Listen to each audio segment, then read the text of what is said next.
There was a boy, and one day he found a penguin at his door.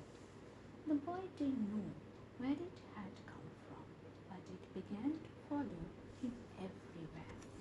The penguin looked sad, and the boy thought it must be lost. So the boy decided to help the penguin find his way home. He checked in the lost and found office, but no one was missing a penguin. He asked some birds if they knew where the penguin came from, but they ignored him. Some birds are like that. The boy asked his duck, but the duck floated away. He didn't know. That night, the boy couldn't sleep for disappointment. He wanted to help the penguin, but he didn't know how. The next morning, he discovered that penguins come from the South Pole. But how could he get there? He ran down to the harbor and asked a big ship to take them to the South Pole. But his voice was much too small to be heard over the ship's horn. So together, he and the penguin would row to the South Pole. The boy took his rowboat out of the cupboard and they tested it for size and strength. They packed everything they would need, and together they pushed the rowboat out to sea.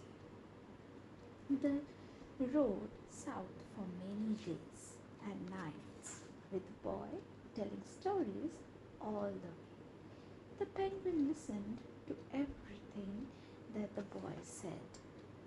They floated through good weather and bad, when the waves were as big as mountains, until they came to the South Pole.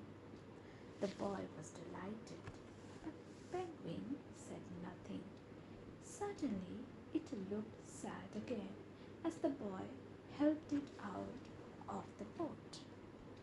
The boy said goodbye and floated away. But as he looked back, the penguin looked sadder than ever.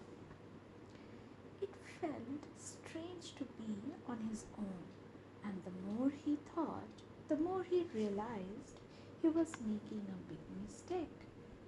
The penguin wasn't lost. He was just lonely.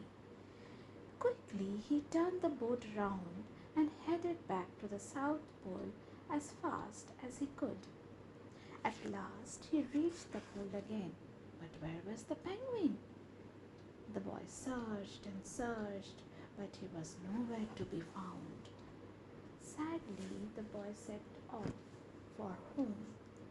There was no point telling stories because there was no one to listen except the wind and the waves. But then the boy saw something in the water ahead of him. Closer and closer he got until he could see the penguin. And so the boy and his friend went home together, talking of wonderful things all the way.